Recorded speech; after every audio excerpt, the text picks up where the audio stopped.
Now we're going to really tease this out a little bit more with our panellists, Helen Gregory, Ross Patane and Paul Syvret.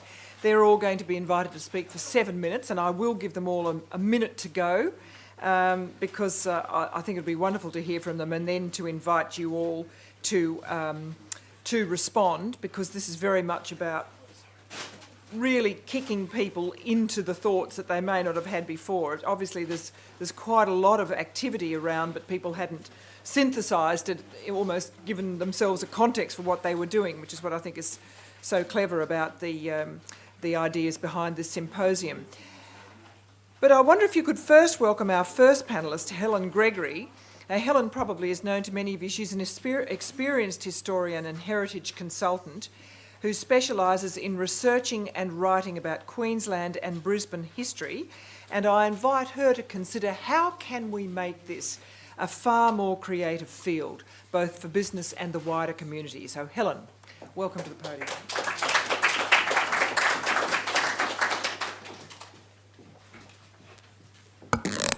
Thank you, Geraldine. I have my watch. I want to start with the story of a person I think was an inspiring business person. Your homework will be to work out who in the current business environment this man reminds you of. His name was John Williams. He was born in about 1799 in Wells in Somerset. He emigrated to Sydney in the 1830s and came to Moreton Bay in 1841. Working that out, his huge business career began when he was in his 40s. Williams settled in Brisbane, in South Brisbane, in 1841, before free settlers were actually allowed into the district. I won't say he flouted the law. I will say he creatively managed the regulatory environment. Once at South Brisbane, he opened his businesses. He had store licence number 1, pub licence number 1. So he had the provision of solid goods and liquid goods for the squatters from the Darling Downs and Brisbane Valley who brought their goods to the little port at South Brisbane for further export. They needed to get across the river, so Williams had ferry licence number 1. He didn't waste his resources. He used that ferry as a barge to bring timber and other goods backwards and forwards down the river from Ipswich. He became an entrepreneur in the resources industry. He was a timber getter as well as a timber transporter. He pioneered coal mining at his mines at Redbank and Moggle.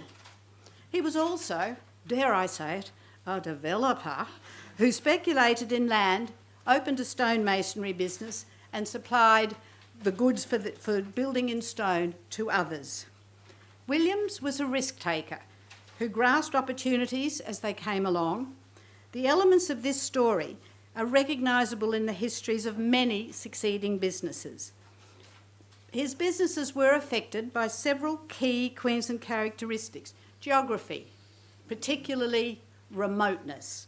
He was very remote from Sydney and certainly very remote from anywhere overseas, just as businesses in the far north are very remote from Brisbane. He recognised that there was strength in the regions. In his case, Ipswich, the Brisbane Valley, the Darling Downs. He recognised that the transport links were very, very important, as later, for instance, Walkers in Maryborough did in building railway rolling stock.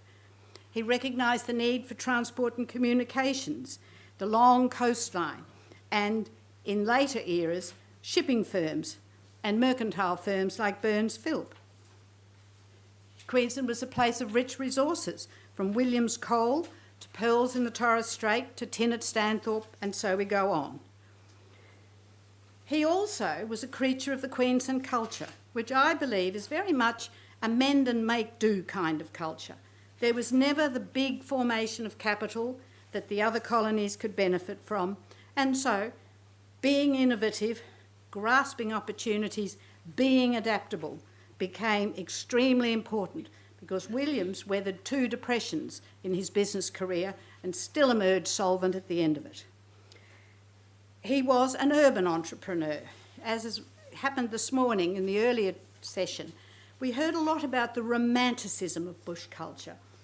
Jan Walker's study of the business of John Darien Station and Margaret Cole and Ross Johnston's study of the North Australian Pastoral Company are probably two of the few histories that have dealt with pastoralism as a business rather than an agricultural enterprise in the sense of creating legends. Williams was an innovator. He was followed by many more. Alex Griffiths and the Southern Cross windmills that dot our landscape. The Campbell brothers, who started making soap in the 19th century and now have laboratory services working worldwide. The Toft family and their sugarcane harvesters. R.P. Froude and architecture, his pioneering use of lift slab construction at Torbreck, a standard.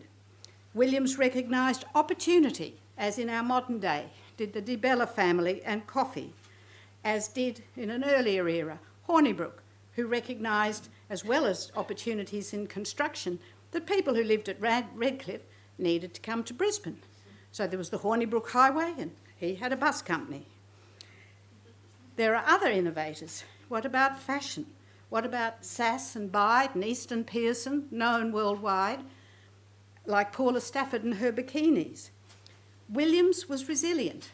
He put up with the vagaries of climate and landscape, as has Whitsunday tourism, and to some extent our own local finance section. And he was persistent, as has been the cotton industry in Queensland. So Queensland business has moulded Queensland's rural and urban development, its social and political structures, and helped to mould our distinctive identity. Innovation has been very significant in overcoming challenges of climate, remoteness, the inconsistent availability of capital. So these are many themes.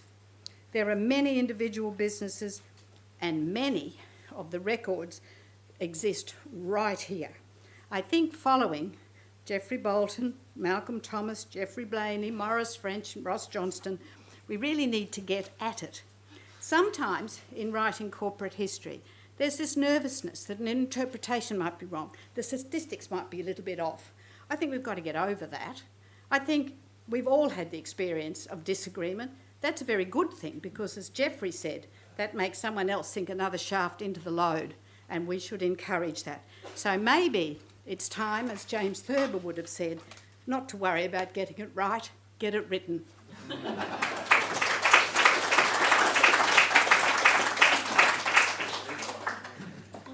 Quite right, yes.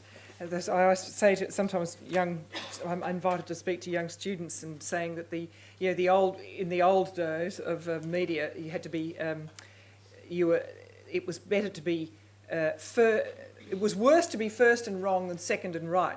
Well, these days it's turned the other way around. And we had this discussion, to my horror, at a function recently. One young woman listened and she said, I think I'm happy for them to be first and wrong.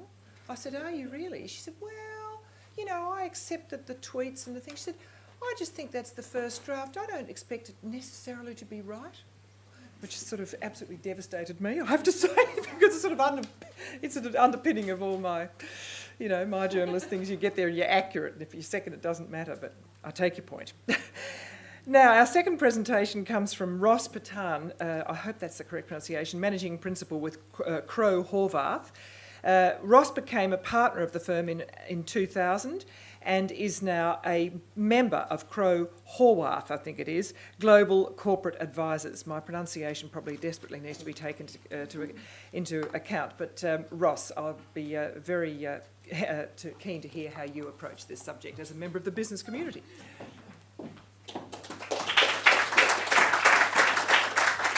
Thank you, Geraldine, and good morning, ladies and gentlemen. It's a pleasure to be here today. My interest in today's discussion as a business person and managing partner of a professional services firm comes at it from a different angle to a historian or an archivist or a librarian. I'm a leader of a substantial business with a significant history in this state.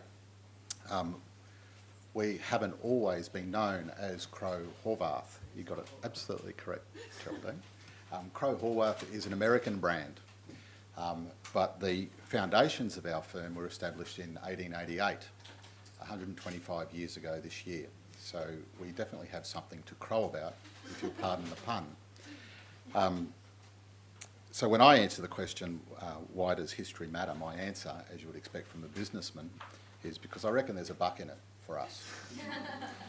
If I put that in more refined terminology, for our business, positioning ourselves as a trusted advisor and provider of financial services to the community, individuals, corporations and governments, there's great value in being able to tell the history of our business. There are great stories over 125 years. So as I said, the foundations of our firm, now known as Crowe Horwath, were laid in 1888 by a young entrepreneur by the name of Thomas Manning Hall, who, seeking prosperity, moved from Sydney to Brisbane and established a business called Hall's Mercantile Agency.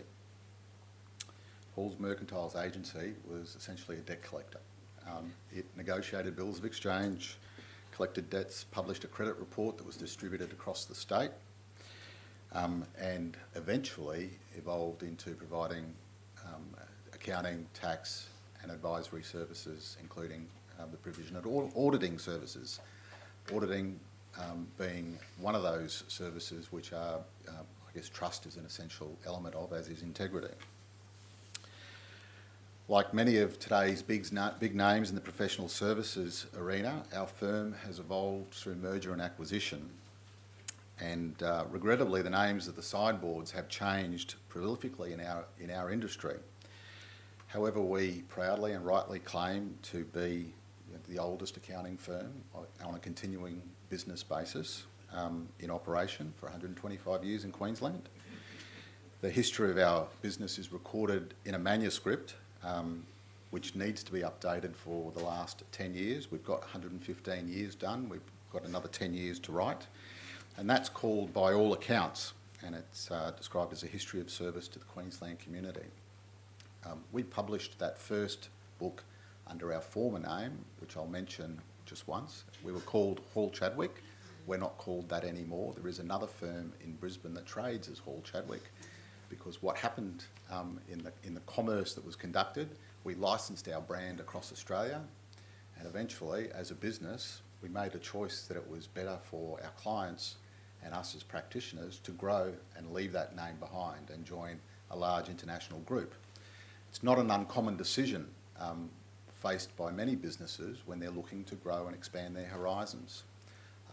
We needed to be able to position ourselves to provide services to our clients across the globe.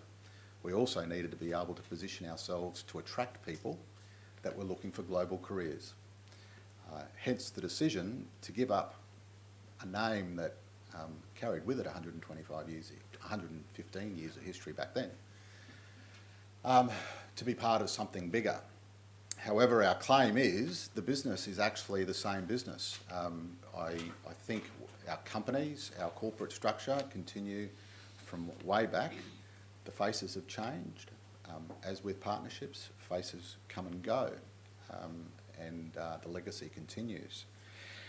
So when it comes to money, our clients seek stability and the trust inferred by the continuous operation of a business. It brings some authenticity to our game. And what I mean by that is, if we've survived as a continuing business for 125 years, you'd like to think that we've done something right. And we back that up with some of the stories that we've discovered in our archives and documented. So I can talk to the decision that was made in the early 60s to establish a business in Cairns. There was a Cairns entrepreneur called Sir Sidney Williams, who was the chair of the then Royal Flying Doctor Service. He was also a director of Austral Group Holdings, which was a large motor dealership.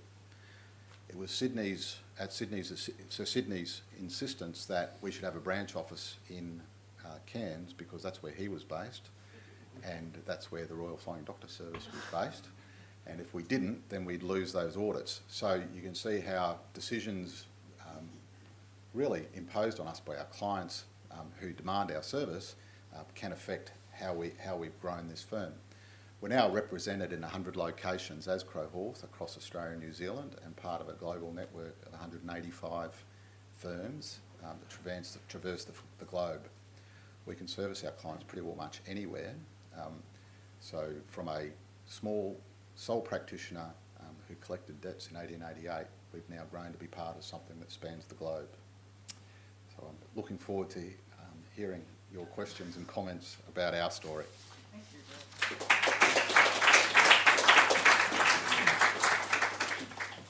Yes, it's quite revealing hearing the challenge, hearing that terrific story and then hearing the challenge of putting it in that broader context, which is exactly what we're talking about today. And I think it will provoke some very interesting thoughts. Now, our final presentation is from Paul Syvret, who's a member of my group, The Fourth Estate, assistant editor and columnist with the Courier Mail. He's worked for many publications, including the Australian Financial Review, and we've been chatting about the rather turbulent times through which we live, and maybe we'll have to chart them, I'm not sure. But Paul, love to hear your thoughts.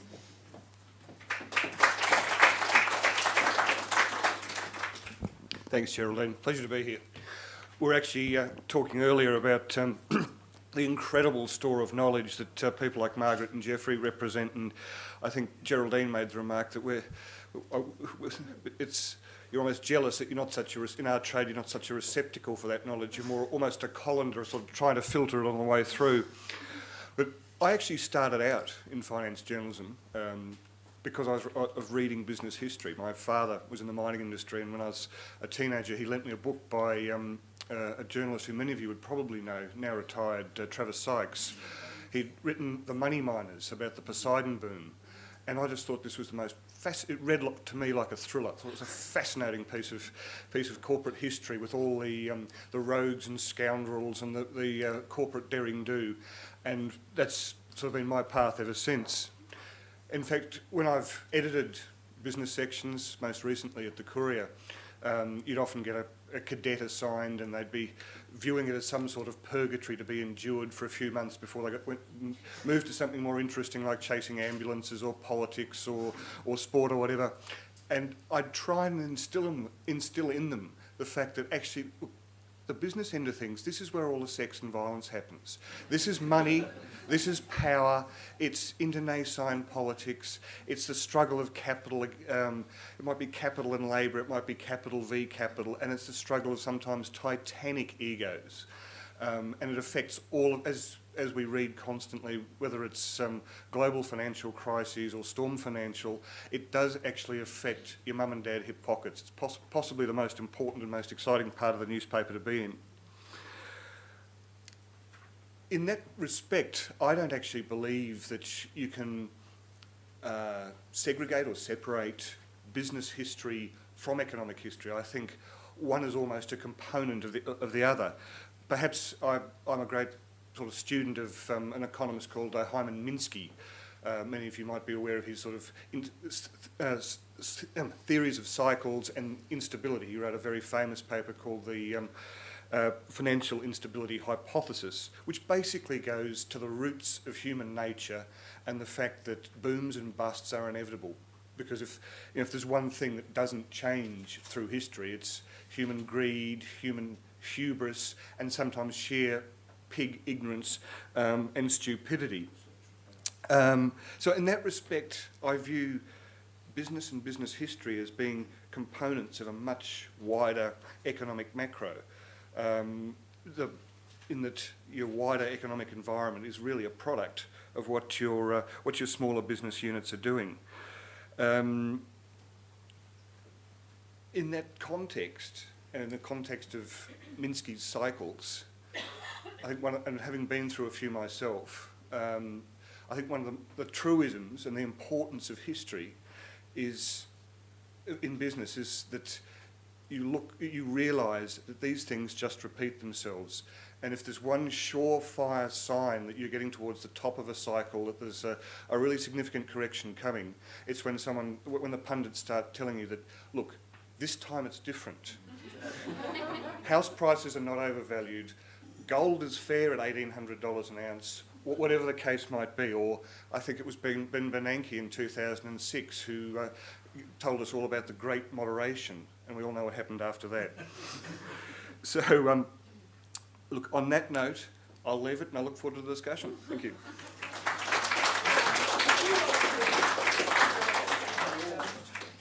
And can you all sit up the front so that people can take you on and. So who would like, again, I can happily, because I've got loads of thoughts, would like to take up any particular suggestions made or advance them or critique? Anybody want to kick off? I'll kick off. Yes, Geoffrey, yes. I just wanted to say to Paul that I was glad he mentioned Trevor Sykes because he and one or two other financial journalists have done some very fine work. And Sykes in particular, when I was writing a general history of Western Australia a few years ago and had to navigate through the shark-infested shoals of WA Inc., his accounts of what had happened was by far the clearest and the best understood by a layperson that I could get hold of, and I cited him with gratitude. But you know, it's interesting, Geoffrey. I was thinking that I would not regard Trevor as an investigative journalist. I regard him as I think he was a very fine journalist who popularised. He was very much the first draft of history, and with his Chanticleer and so on. So, I mean, he hasn't really been repeated. There's nobody. I mean, I think Neil Chenoweth, who is a really superb investigative journalist on the Financial Review, who's a real Walkley Award winner, but Neil, who is an investigative business journalist, and therefore, you know, sometimes I can imagine you would stand back, you know, from Neil because he's got such an incisive mind and he's going in there for the kill often, there isn't. I mean, there have been I suppose Alan Kohler is a version of Trevor Sykes actually. And with his Business Spectator, that online journal, they, you know, admirably, Robert Gottliebson and Stephen Bartholomew's really decided to make things more approachable for the average man and woman. But there isn't an easy twin in the modern era of Trevor Sykes. I don't know whether you agree, Paul. Sykes, he was actually my first editor too, fortuitously, on the now long defunct Australian Business magazine. Oh, yeah. I don't think that we've got any Sykes clones, is it?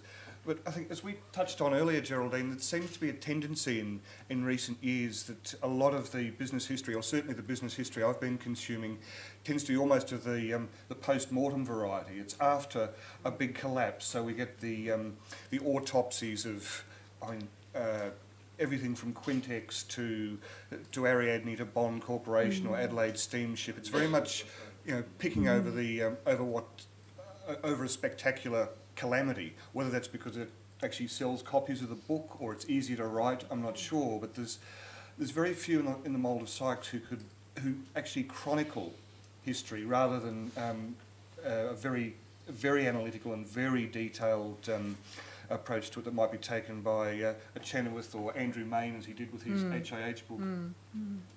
Yeah, Helen. Yes, I just would like to criticise myself, if I could, please, Geraldine. I was very conscientiously watching the second hand of my watch sweep round, and I meant to say historians must always strive for accuracy, but when you think you have your material as accurately interpreted and put together as you can, then stop being obsessive about have I got every last detail and get it written. That's really how I meant to use James Thurber, in case I'm saying, don't worry about accuracy. I'm not saying that at all. Have you, maybe I should just follow up, have you had people come to you who are stricken with a sort of obsession about accuracy and has limited them? Yeah. Yes, I have actually, Geraldine, and it's been, I think, some of the best writing that could have been about Brisbane history was a bit limited by this obsession with every last detail. Right. Now, I don't believe you're ever going to find it to start with, and any detail will strike an interpreter, two interpreters, often entirely differently. So therefore, you can be obsessed with trying to work out which is correct, and often neither or both. So I have known that to happen, and I think it's a great shame. And I think we, probably Ruth and I and Ross and Geoffrey, we've all had our ears boxed by experts, so we're pretty resilient. And I think you must take a risk. I think it's quite important. And when you were talking about investigative journalism and business, I was thinking of Paul Temple and the Bond Corporation. And there were risks in doing, I believe, what Paul Temple did. Is that his correct name? Paul Barry. Paul Barry. Hang on. Sorry, crime writer. That's my. Now you know my guilty secret. That's what I really love reading. Sorry, Paul Barry. Paul oh, Barry. Yes. Well, Paul is a But he marvellous- did take a lot of risks with that. did. But he's also done some excellent work in terms of, for example, analysing the Packer, chronicling the Packer family. Well, that's quite true. I mean, Paul is a very interesting. You're right to bring Paul because Paul. Paul does sally forth in sometimes, you think, grief, look where he's going. Paul has immense intellectual confidence, that real, I would argue, I'd argue it in front of us, sort of British arrogance almost that sort of came out to Australia, adored the liberation of it, having been trained in the best traditions and then just went for it. And he is amazingly fearless. But of course, a lot of the publishers these days will not go with you. I was just hearing of people the other day, like, for instance, there's been a judgment, this is slightly at a tangent, but maybe not so much, judgment went against Allen and Unwin for using photographs that the Corby family had taken, which were in the public domain about Schapelle Corby, and this was in a book written, I just cannot remember who wrote it, I'll get it back. And they used those photos without the explicit permission of the Corby family, who were considered the originators of the photos, even though they were in the public domain. And they lost, and there's $1 million damage awarded against them. And the feeling on behalf of the people in Allen and Unwin is that is going to have a significant impact on other publications. Now, I think there's a consideration as to whether they'll appeal that decision, but that. So that the whole business of publishing business history, I don't know whether anyone's here from the publishing industry, but it's a very interesting development which we haven't touched on, the fear of litigation. Yes, please. Could I direct a question to Ross? Your firm's been in business for 125 years. So I'm just interested, because it's a very Queensland story, started out here and now it's part of an international group, and we know that so many Queensland businesses get taken over or merged. As Helen said, it's not a large capital aggregation state. So what's, in its present form now, what's your company's or your business's attitude to preserving history now that you're part of an international group? One would imagine from outside looking in, that the commitment to invest in preserving the history and the artefacts will be diminishing over time. So is it likely that the last 10 years will be written and will be written with the same commitment as the previous history?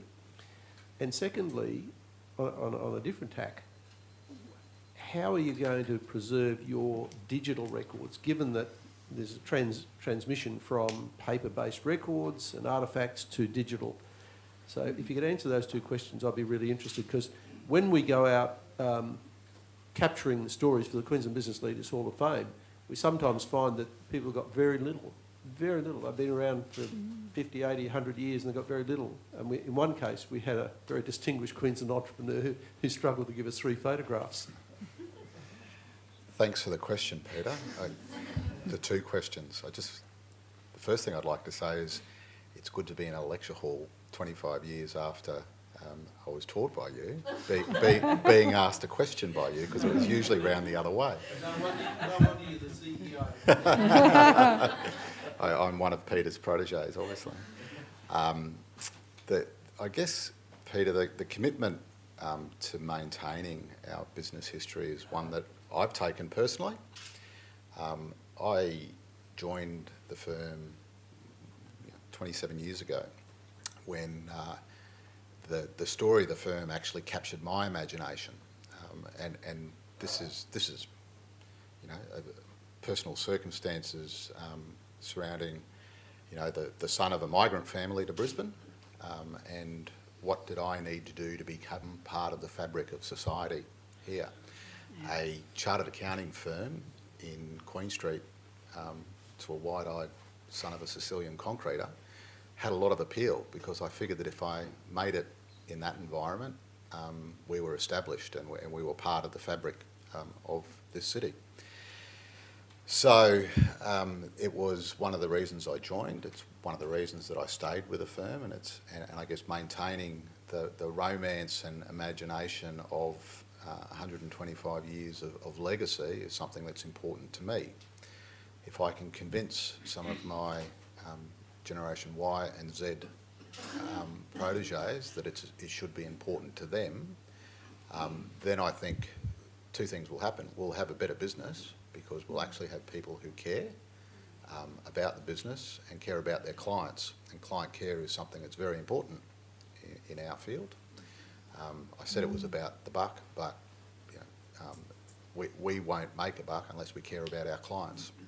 And our clients are, by and large, the same sorts of clients as they have been for 125 years. They are entrepreneurial businesses, generally SMEs, scattered across the state, participating in the economic ups and downs, in between two world wars and a number of other calamities, droughts, floods, etc., financial crises. We've set out over that period to help them. We're still doing that. We're doing it across the state in a geographic sense, whereas previously we were confined to Brisbane. So I think it's up to business leaders like me, within their respective businesses, to maintain the momentum around our history. And it's not just for economic value, it's about the social and community contribution that our businesses have made across the years.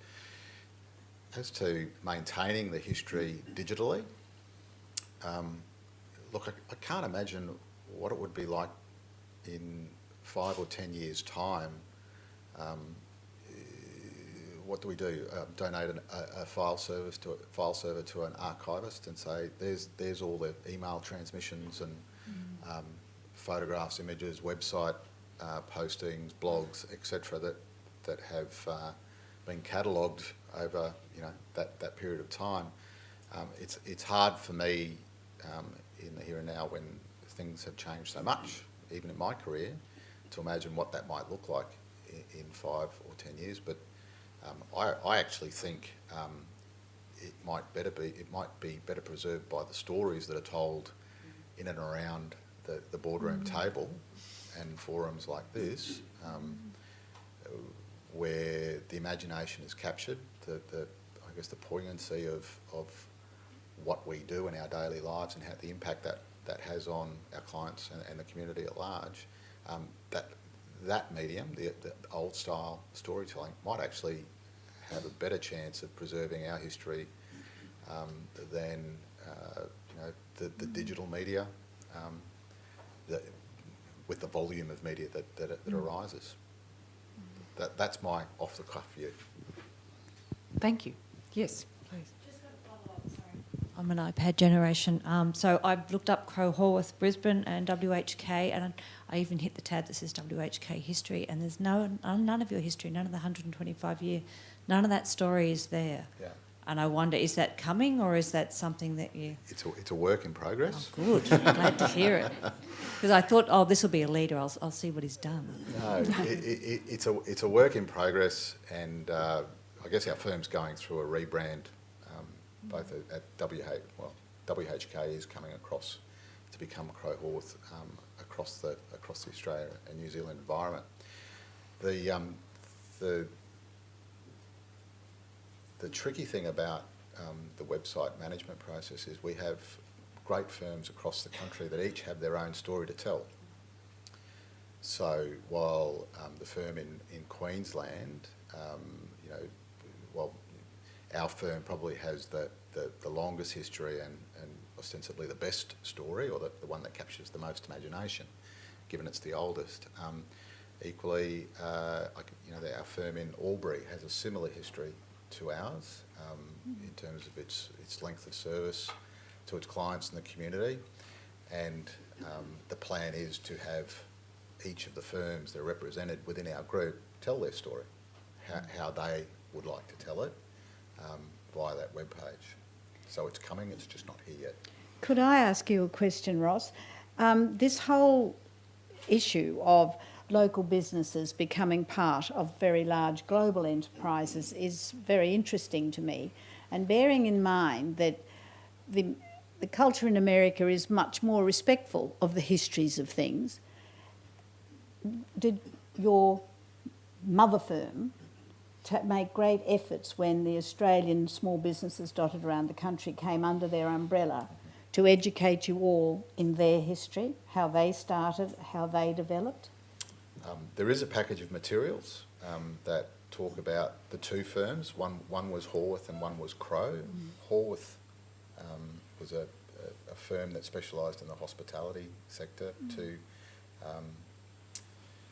Two brothers in New York who focused on servicing hotels and accommodation facilities there. Started around the mid-30s. The Crowe side, I believe, was a Chicago-based organisation. So, they too have their own history.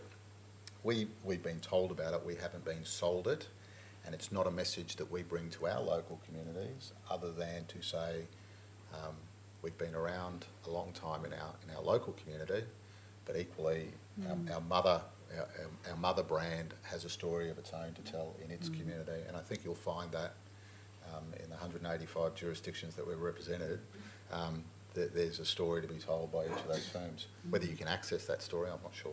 Ross, what intrigues me, and this is touching on something Geoffrey raised earlier in terms of firms either creating their own historical manuscripts or indeed commissioning for payment the creation of these histories. How sugar-coated is it? I mean, as a journalist, I'm paid to be as cynical as possible. Does this history include accounts of the bloke who was taking backhanders for dodgy audits, or is it the warts and all? The manuscript does speak politely of certain scandals across the firm, across the history of the firm. Some of those scandals involve our clients or our involvement with clients. Scandals it's real life, and like we were talking about Trevor Sykes. There are stories where some of our clients have grown like Topsy, created empires and disappeared overnight. One of the things that I find fascinating is, in the period of time, there are some names which are mentioned as clients of our firm that at the time, by my reckoning, would have been substantial empires, and you just don't hear those names in our community anymore, and you wonder what happened to those families and where did the money go. I can't tell you, I can't tell you from looking at the manuscript and the history that we've kept, every last detail of every thump of the table in a partners meeting environment, and who had a fight over their share of profit in any particular year. But there are people who came and went and sometimes left in less than exemplary circumstances, as happens in all partnerships. Could I intervene there? Because isn't that this part of the trouble, though, that the history of financial services firms providing is not inherently fascinating? Like if you think,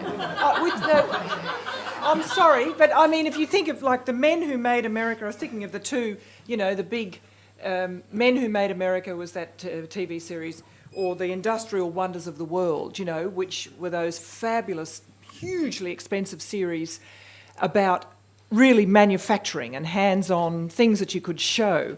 And I've thought for a while, I mean, it's not easy to make a really gripping documentary about the arrival of insurance across the world, which is a very, very interesting story from the British, you know, for instance, or the Rothschilds. Now that you can make stories about people who do financial services, but they're inherently rather anemic for a television or, I would argue, a narrative tale. Now, you may disagree, but that's my instinct. I think this is part of the trouble for a lot of the modern economy. Modern economic business stories. Geraldine, I think no one bothers to ask the accountant what they think most of the time. Would the accountant tell me? That's the point. So, you know, if without going into specifics, I can think of, even in my time with the firm, you know, a pastoralist grazier in Queensland who probably owned territory, you know, the size of Denmark, who had 3 sons and 2 daughters, and continued to trade that business until he died, and you know, he was ostracised by his family, racked by scandal, and the estate didn't go to any of his heirs.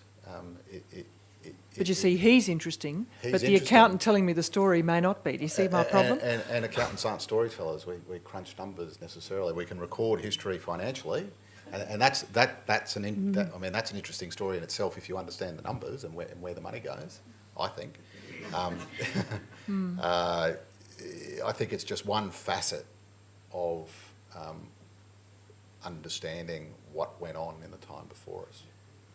And when you think of the history of double entry bookkeeping, Well, how could you imagine that could be a book you can't put down? and Niall Ferguson's history of the Rothschilds in 2 volumes is similar. It's but maybe when it comes to accountancy and financial services, that's where you need people like the historians who are trained to write, who are trained to develop a narrative, to translate it for you. I agree.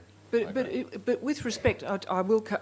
There is a real genuine problem here because the service providers, the accountants, it would be hard for them to tell their stories. It would breach their compact. Yeah. That's why I think it's a really tricky area that we're in here. I don't know how they can tell those stories. And it's not going to be a riveting account of expression of is it? You know, internally, unless you can tell those stories. I don't know how you can do it. There are some stories we'd be able to tell with permission, I'd suggest. With permission, yeah, okay. Yes. Ruth Drinkwater. Yes, keep going. Ruth Drinkwater, State Library Board of Queensland. Multifaceted question, probably to all of you. I'm often mindful of two of my father's sayings. He always used to say, he was a student of history, and always said, if you don't study history, it is bound to repeat itself. Point number 1, and point number 2 is history is written by the winners. So in studying history, and particularly business, and I work with a lot of entrepreneurial firms, and there's always this fascination of how people succeed and achieve things in business. But there's also this incredible regulatory regime that we are bound by these days. Geoffrey mentioned before that in the earlier session that values have changed over the years, societal values have changed, and business values have changed. And one of the companies we inducted into the Hall of Fame last year was I think a Gladstone building company, and the proprietor was talking about the values of his business, that he wasn't going to cut corners. Media and how everybody interacts, and what's the role of everybody in talking about those values and how it impacts on our culture today in the context of the, shall I say, interesting dialogue that we have in the media at present around the almost the opposition of business to society, that the business are the bad guys. I mean, what is the role? How do we use something like this and looking at our history, our business history, that it is a really serious value system for our society now? Well, I think that's a very interesting question. one of the things that might be an advantage here is been the growth over the last 30, 40 years of what was wrongly called the black armband view of history, where all the woe is me and the terrible mistakes we've made along the path have been exposed to merciless light. The fact that now investigation does demonstrate where egregious errors were made, perhaps now has made it more possible for people to accept that grandfather's firm made a horrible mistake in 1901, just as my nephew Billy did last year. Perhaps that very forensic fashion in history for exposing all the wrongs without ever talking much about any of the successes may help in this direction. What do you think, Paul? That's partly, I'm not sure if I want to use the word fault, but that's partly a function of the media and our almost primal attraction to blood. So if there's disaster and conflict, and then that's going to make, unfortunately, it's going to sell more newspapers than a story about an SME that's doing really wonderful, nice things with great values and vision statements. That said, I'd also say that you touched on almost the demonisation of business in media, social media. I'd suggest that some of that is cyclical. I mean, we're still travelling through the aftershocks of what was the biggest financial crisis since the Great Depression. So there's a lot of angst about remaining out there about big banks, big money, big corporates wielding sort of power to effectively, or literally to shake the world. And I think you've seen that sort of animosity, distrust, cynicism, call it what you will. I saw that in the wake of the '87 crash with the antipathy displayed towards the entrepreneurial class. Your swashbuckling Bonds and Scases and John Spalvins, and again probably in the '70s when after that Poseidon boom, when there was so much written about these the roguery of the mining entrepreneur. So I'd say that some of that is cyclical. We go from lionising these people to demonising them, and there'll be another crop. And we do lionise as well. I mean, the massive lionising goes on. In fact, that's the whole argument. I mean, in other words, this is a very big debate. So this is a contest of ideas, and I would say that that's where the media belongs. My judgment is there's quite a bit of shifting of codes underway in Australia. So I think that there could be a whole lot of other people sitting here who would say, well, I wouldn't ask a question like that. I'd say that in fact there's a real sort of contest on about an Australian attitude or a traditional Australian attitude to sort of collective and prioritising the little person versus a sort of much more of an American import of favouring capital. And in fact, in America, they're having this huge debate over the role of the shareholder versus the role of the community. And that's still very, very much underway. So I suppose I think you're entering... this is what's tricky, is that this is laden with controversy. And I think I think this is why I wouldn't mind bringing Geoffrey in again, because actually I was supposed to bring Geoffrey into this discussion, as to whether it's the controversial aspect of it that actually bedevils some of even the effort to write history. I'm really struck by the possibility that might be the case. Well, yes, maybe you should come up the front, Geoffrey. Why don't you? no, all I could say to that is that I think there's an ineradicable tendency among younger historians to want to prove how much smarter we are than the previous generation. Yes, And, yes. In the case of the current generation, I would say that what's been very broadly called the black armband view of history, the view of always looking on the glum side of life, is then a bit prevalent, but you go back some generations, how did Lytton Starkey make his reputation? By saying what a rotten lot the Victorians were. By saying what a rotten lot the Victorians were. And I guess we always have to strive for balance, we have to strive to be fair. knowing wickedly that every so often a really prejudiced account makes for good reading. What does that... Right. What do we do with that? Well, I got just before you start, one other thing. I have never been tempted to be a Marxist, but I think the Marxists, although they regard capitalism as the enemy, they are a creed which puts a lot of emphasis on intellectual discipline, and the hostile accounts they give of businesses have sometimes been of more use than a wishy-washy defence of it. That a hostile point of view can sometimes be quite valuable, and I guess one of my regrets is that what can very broadly be defined as the left is not stiffened by some code of economic belief, but it tends to be a general miasma of good intentions which sometimes doesn't have the intellectual rigour that the old Marxists had. Well, is that because it becomes analysis? Is that because a lot of the accounts are descriptive rather than analytical? Yes, I'd agree with that.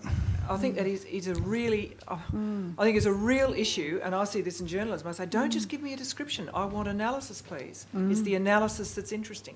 Now, that's not completely true because a gorgeous descriptive narrative is fabulous, as we've discussed. But yes, that might be worth. I'll come to you second. Yes, first, Rod. I've got a bit of trivia and a real question. The trivia is to tell Ross that in fact he's working with a firm that is called Croat. Because Horvath is the American version of Horvat, which is a Hungarian word, which is Hrvat in Croatian, which means someone from Croat. Oh, very cute. Thank you. You can have that one for nothing. The serious question is about the integrity of the story, because Geoffrey started talking about the importance of narrative and the integrity of the narrative itself. I suppose I'm asking, is investigative journalism blurring with narrative? Because I was thinking of Watergate. The sort of sanctions approaching, the train coming down the track in Watergate were constitutional and potentially legal, and whereas the sanctions hitting Allen and Unwin are in fact more matter of tort and damages.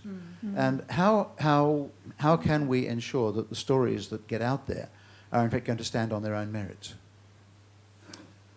Such an interesting...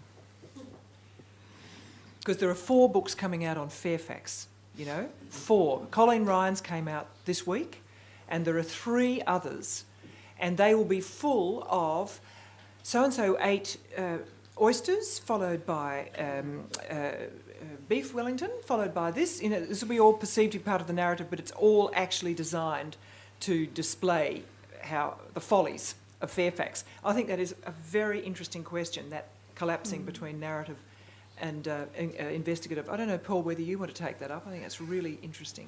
Yeah. One replaces the other. I think for a story to be accessible, for it to be palatable, particularly if it's an investigative piece, it needs to have the narrative woven through it, if that makes sense, Riley. Otherwise, it simply becomes too dry, too eclectic. Whereas if you've got the personality, the foibles, the conflict, woven into this sometimes forensic detail, it becomes a lot more accessible.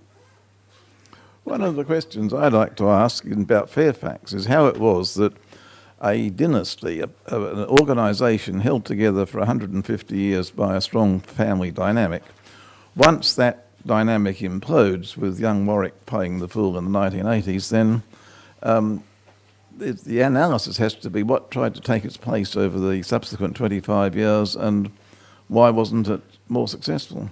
I think that's a question that you could level at all media companies. I mean, there's other factors at play apart from the internecine Fairfax family affairs and, Laurie Connell and young Warwick and all the rest of it. I mean, I could, it's no secret that News Limited is going through all sorts of paroxysms of change and cost cutting. There's a new world order in there, but in terms of how I think Fairfax, it's and I've actually worked with Fairfax at the time on the Herald and the Fin Review.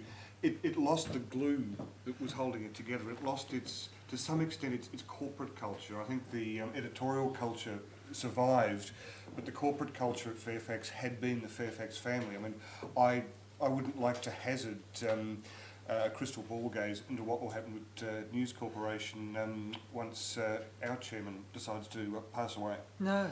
Indeed. Now, there was somebody in the middle, and then I'll come to the person at the back. There was a gentleman in the middle there. Robert Hock from the University of Queensland. I just want to go back a step to some comments that made.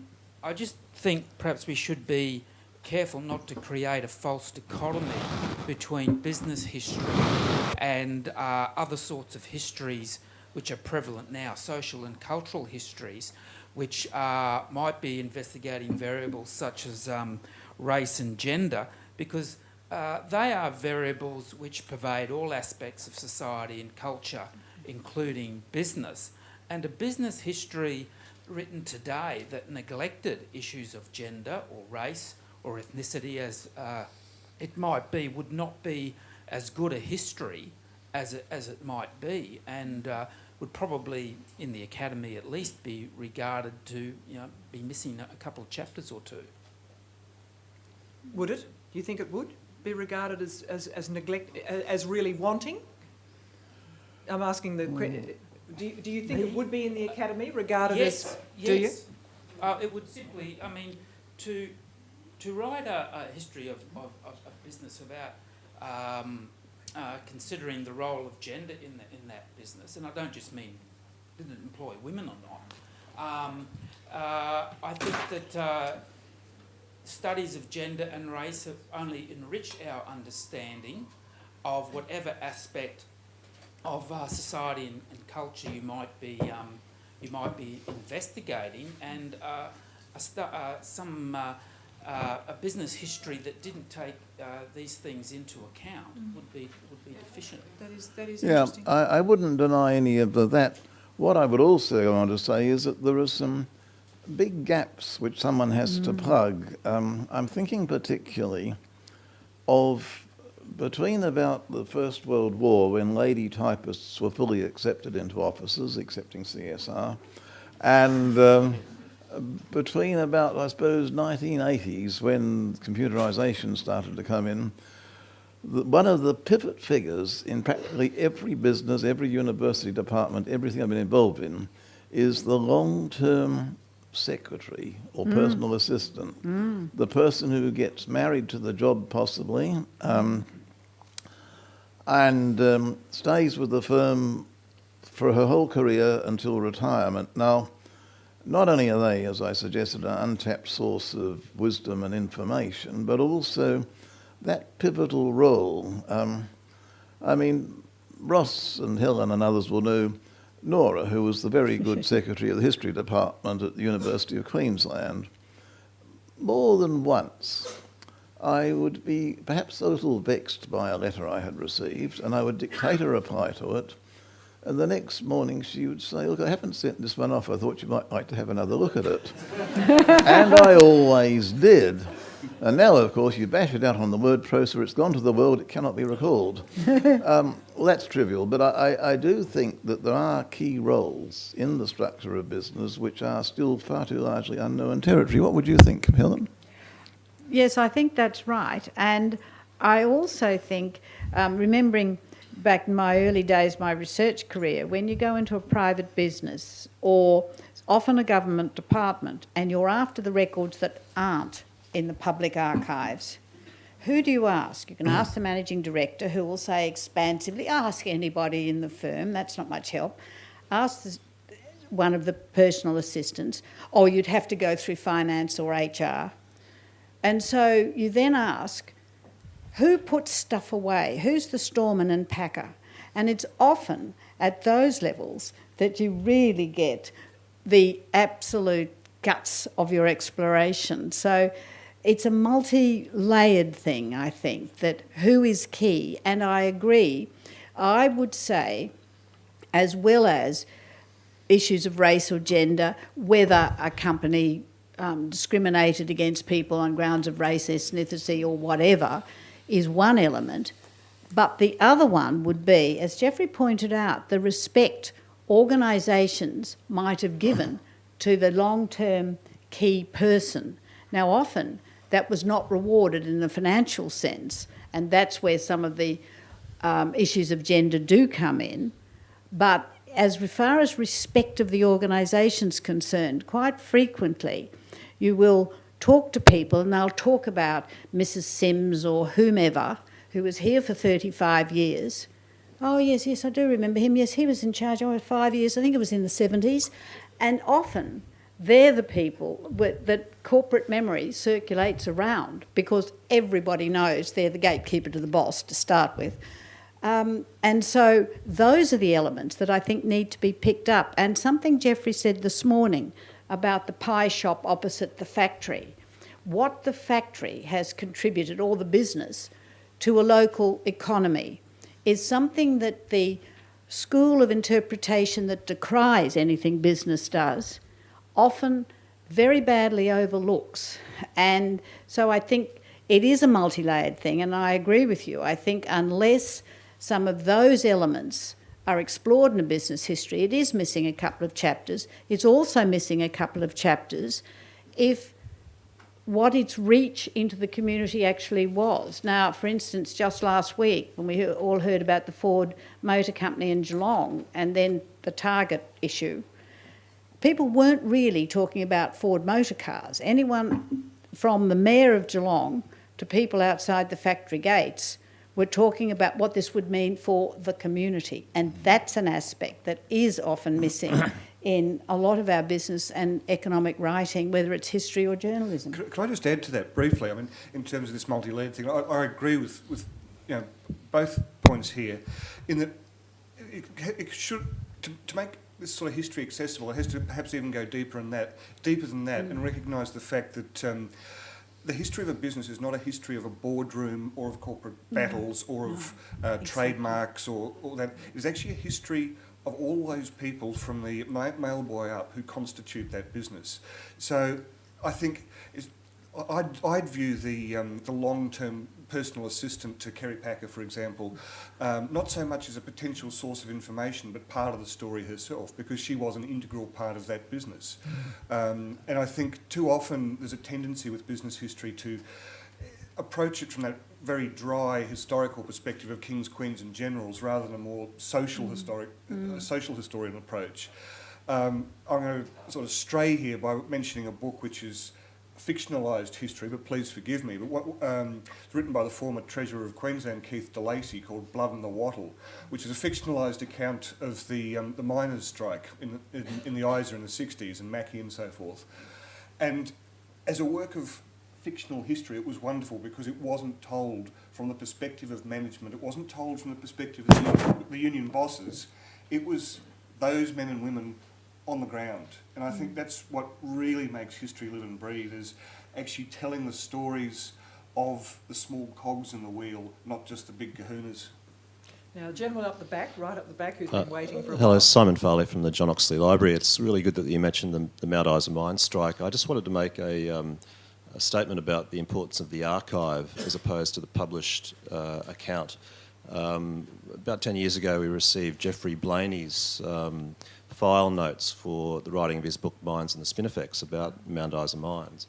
And what's fascinating is when you compare the published account with the draft notes and the file notes for each chapter, because you see it's commissioned by Mount Isa Mines, and that strike action in the 50s, which was quite significant, it gets a little bit excised from the final chapter. It's not one of the most prominently featured elements of that book yet. That's right, but all of that stuff is in the archive. It's up in the John Oxley Library on level 4. So, getting back to Peter's point about capturing the electronic sort of, if all of that, the communications via email and those sorts of things now, I think it's vital that we don't just have the romance of the sanctioned account, but we have the raw data that gives us a wider sort of insight into the truth of what actually happened. So I just wanted to make a plug for the value of the archive and the importance of what Peter was saying about if those communications are now electronic, then our mission has to be to capture those raw communications, those communications from publishers or from... There's all sorts of other fascinating material in there as well from the United States about, how dare this young upstart Blaney criticise Hoover and all of these sorts of amazing things that aren't in the book, but that people should know exist in the archive. Yes, please. Yeah, then I'll come to This fitted in a couple of times, but I just wanted to... Oh, Anne Monsor, sorry. It sort of follows on from what Robert was saying, but I wanted to say it earlier as well. Please don't forget the minority groups who were involved in small business. I was jokingly saying to Ross at morning tea that my history of Lebanese settlement in Australia to 1947 is really the history of business, because the majority of Lebanese were hawkers and then shopkeepers. And so their story, which was very much governed by legislative discrimination, is part of the Australian business story. So I think those stories, not just individual families, but this is a whole group of people. But the trouble is that if you start talking about that, people want to put it in the ethnic history category, when really it's part of Australian history. And the other thing is that it was part of the history of rural Queensland as well, because almost every town in Queensland had a Syrian shopkeeper, and their role was very important in terms of helping farmers during droughts by giving credit, etc. And they were also very involved in the local Chamber of Commerce, in developing the harbour, the schools, the hospitals, and these stories are being told, but not as a mainstream part of Queensland business history. So, I mean, I just want to remind people that for a lot of migrants, self-employment in small business was their entry into Australian society, and I think that's an important thing to remember. Well, as if well. I may say so, I think you made a very important point there, and probably I should have come back to the previous question. Race, gender, ethnicity, Aboriginality, they're all very important themes, but they're best handled, integrated into the main story of Australia. Absolutely.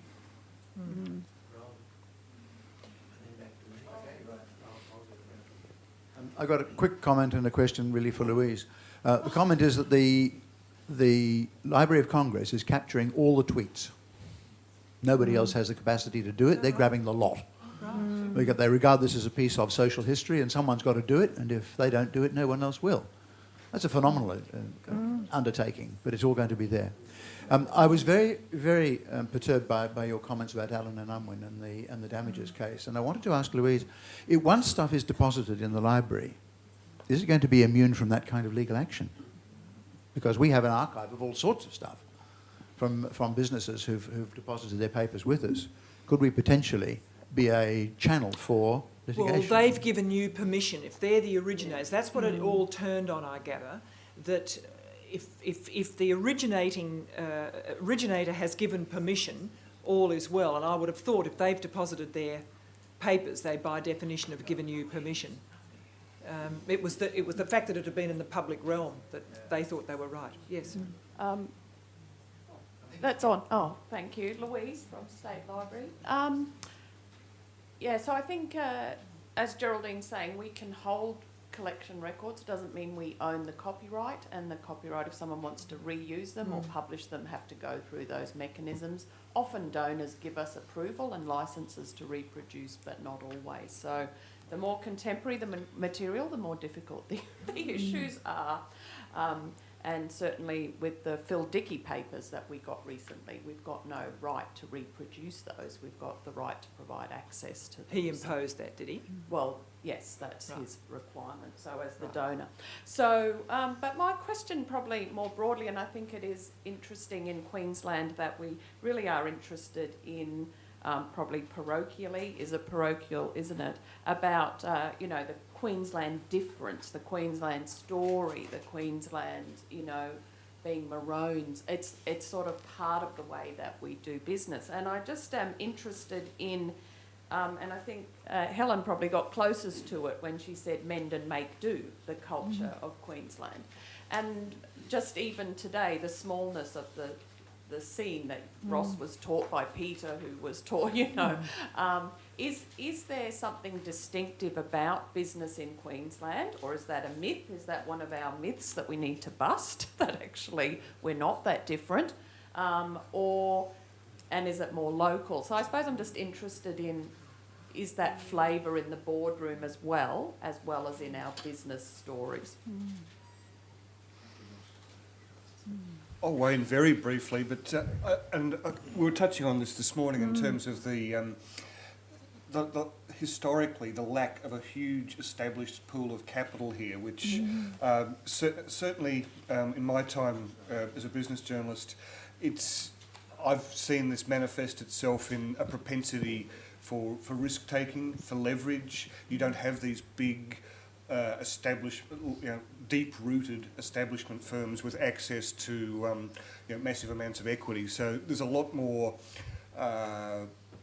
risky entrepreneurialism. This associated more with a pioneering economy than a sort of sandstone blue chip establishment. What do you think, Ross? Have you... I agree with Paul in terms of where we've been positioned historically, in terms of the depth of capital markets, our ability to undertake significant projects or business undertakings in the state.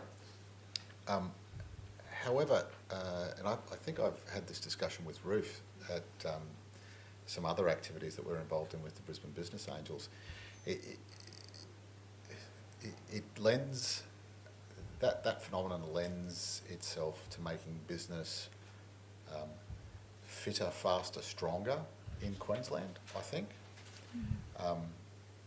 The ability to rapidly assemble local talent, as much capital as you can get, and build something that will endure, I think is evidenced in the state many times over during its history.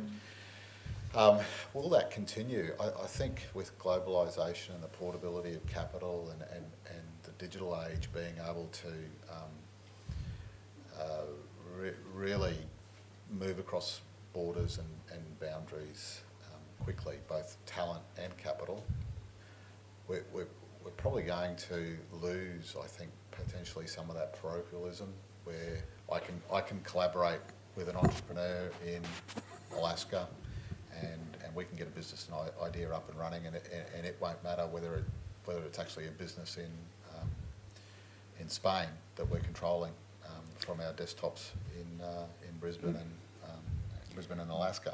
I just think we've lost. Yeah. We're going to lose that parochialism over time, which is why it's so important to capture it and make sure that it's properly catalogued. Is it? Oh, that's the question, I suppose. Does it really matter? Because that's really what I think Louise is asking. Or is that a sort of an arrogance? It's not necessary. I think that's what she's posing. But there's one... Does it? Okay, right. Can I... My take on it? Just quick, yes, fast, and then I'll get to... history repeats, and we will come back to a time, I'm sure, where, for whatever reason, and I can't think of the reason now, business will be local and parochial. One thing, though, that we can't get away from that is still, I think, important, even with globalisation in transport and communications, is whole streams of geographic eccentricities in Queensland. We're the only Australian state that shares a border with a foreign country. We are the only... Well, Perth comes close to the situation of the financial and administrative capital being in the extreme corner of the state. I think those things are still quite important moulders of business and attitudes to business. It used to be said, in Cairns, anyone from the south came from Townsville. In Townsville, they came from Mackay. In Mackay, they came from Rockhampton. And in Rockhampton, they came from Brisbane. And from Brisbane, they came from everywhere else. But I do think geographic eccentricity is an important moulder of character in Queensland and some of the internal tussles that happen and some of the great strengths of our regions, which really is a bit different. And so while I'm not for this sort of maroon sort of attitude, I do think we can't overlook some of these sort of intrinsic, important sort of moulding features. And it was one of my frustrations as a Queensland public servant in going to Canberra to deal with Commonwealth officials who would talk about our Indigenous community, and I'd put my hand up and say, now, which one do you mean? Oh, what about the Torres Strait Island communities? Now, what do they think about this? And we're conscious of the Torres Strait. I'm often wondering, even though, you know, we've got James Clark that we share with you in Western Australia in the pearling industry, but I just wonder whether some of that sort of consciousness is different here from other parts of Australia and can't necessarily be overlooked. And I'm sorry I took up Ross's time. Well, how can... Interested in what Geoffrey thinks as a Western Australian. West Australian, not Western. It's very big in WA. You don't say Western Australian. One thing I think is that we've got our state boundaries in the wrong place. Yes, and yes. That I cut my teeth on working about the Kimberley, and there was a lot more streams of communication and similarities of thought, and that sense that there was an Arafura Sea or a Timor Sea on the other side up there than you ever got in even Brisbane, let alone Perth or Melbourne or Sydney. The North Queensland Register was still being read in some Kimberley homesteads in the 1950s. Yes. That's the way that line of communication went. So across the Barclay Tableland, yeah. I would favour looking beyond the state boundaries sometimes to look at the regional realities. Yes, and there's no community of interest. We talk gaily about the West. The Southwest is a very different place from the Northwest, and I think those sorts of concepts need to play a far bigger role in where the state boundaries are, and of course the community of interest across the Barclay Tableland in the north. That's right. I'm going to come to this lady here. Can I have Well, actually, I gave her the nod about 2 ago and didn't get a chance, and I'll come to you. You need a mic? Can we have a mic down here, please? Because I've just asked this. I will. I promise I will come. I should have not motioned to you. I'm sorry. Thank you. So much of the archives, the raw material of business history, is in private hands. There's no compulsion to share it. Ross, as the representative of a business with an important and far-reaching part of Queensland's history in your custody, what sort of things would you consider if you were asked by a researcher to give access? What would help you decide yes, no, or don't be ridiculous, go away? So we've already deposited a majority of our own firm records with the library. Did you put any access restrictions? Not to my knowledge. I don't have a specific recollection of it. I think, Louise, I'm not sure, to be honest with you. I would have. That would have included client records, which is probably where we have got some access restrictions in terms of seeking family permission, where there are family records involved with that. And you know, I think most of the stuff or the material that's been included in that collection would be up to about 5 or 10 years ago, I think. So it's from as far back as we retained to quite recent. Most of the stuff that's in our archives now is probably not even ready for document destruction and needs to be retained legally. So over time, I can imagine there would be some physical material or paper material that would emerge as being worth retaining, and then we get into that sphere of what do we do with the digital media and what happens to that. And I can tell you as an organisation, we don't have a policy, and I don't think anybody's probably even thought about it at this point in time. Yes, please. Geraldine, for my patients, I hope you'll let me have 2 bites of the cherry. 2 bites of the One cherry. is actually a partial answer to Rowley. Rowley, I may need to take up with you a publication which may end in legal action. Now, can I give some background? One is that in the 1970s, I was very active with the State Library, and they wanted to start a publication series. And I found 3 marvellous diaries of William Hamilton, blackbirder, or labour trade if we want to be polite about it. And I thought, oh, this is a marvellous one to publish, and at this stage the ANU was very busy with Pacific history, so I thought, oh, Queensland can get into the act as well. So I did all my intrinsic research and wrote it up, got it all ready, under the auspices of the State Library, or the Library Board of Queensland then, the University of Queensland Press publishing. We got to final galley proofs.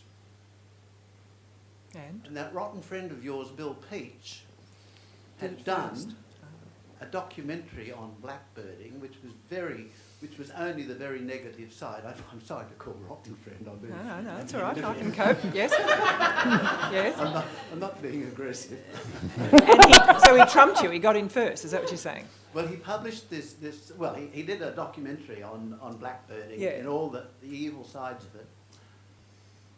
And a descendant of William Hamilton, an elderly lady in Sydney, was most upset. And put an injunction on action. The Library Board buckled, or the Library Board buckled. UQP wasn't going to take it on. I was so irate, because one of the blackbirding, so this is the business so of blackbirding. she basically went to him and you. That's your point. You were collateral damage. Is that your point? Bill had done it, the problem, but you got caught up in it? Yes, yeah. And I was so irate. One of the diaries related to blackbirding from New Guinea, and that happened very, very little. It was really quite exceptional. I got so irate, I wrote to the Prime Minister of New Guinea, Mr. Samare, saying they're trying to enforce censorship, what are you going to do? Nothing happened. Rolly, I still have the manuscript. Final galleys proof, ready for publication, if you want to test an Allen and Unwin case. Thank you. Point taken. Noted. Thank you very much. No, the second point is, I see the business of navigating our business history in 5 stages. Oh, be fast, yes. We're going to get lunch in a moment. Oh, well, no, I can be very, very brief. 1 is the researching. 2 is the writing. 3 is maybe publishing or not. 5 is documentary or film. 4 is an exhibition in the Philip Bacon Gallery upstairs. Yes. Right. And I know you think accountancy is terribly dull and boring, and I've always said that of accountants myself. But I'm almost willing to take on the challenge of arranging an exhibition which I think will be fairly interesting. I won't say highly interesting, for the Philip Bacon Gallery upstairs, drawing upon Crowhorth. If we've got 125 years, there must be some marvellous documents there. I hope the archives that you've handed over have some visual material. We need photos. You did mention some family business. We could do partly a history of Queensland, depression, boom, bust. All right, well, I'll come up for it. If you do it, I'll come up for it. I promise you. We could do gender. Yes. We could do the Lebanese. We could certainly do Crooks. We could do a prime sample, which might work out as a very... And people, I think, quite interested in the way this could be presented. Forgive me, I was actually at a local government conference on Monday and made the point that in Canberra, the big local government thing, that there was a much under-respected exhibition of, I think it was a history of mining equipment in WA. Somebody may know. It was sort of the history of how people had worked with equipment. It was put on at the old Perth Town Hall, which sort of, and it was hugely successful. They had to extend it, put it, there were lines outside the door, because I think what it did, and this was my argument to them about identity, it actually told people the story of their parents, how they'd worked. It was very well curated, very well signposted, beautiful text, and it was a huge success of something as prosaic as sort of mining. Am I right? Do you know that story? No. It was really remarkably, it was about 2 years ago. And look, I am just very conscious. Does anybody want to... just the one final thing I'd say is some of the things you've been saying, Helen, and you talking about the boundaries and everything, Geoffrey, but isn't our challenge today to say, how do you make that sexy historically? Because it's no use just describing a need, it's how do you make that live as an artefact so that beyond here hears about it. That's what I'd like us to take into the afternoon. Yes, yes, absolutely. Anyway, I want to thank you all very much, and I'd like you to thank Helen, Ross and Paul.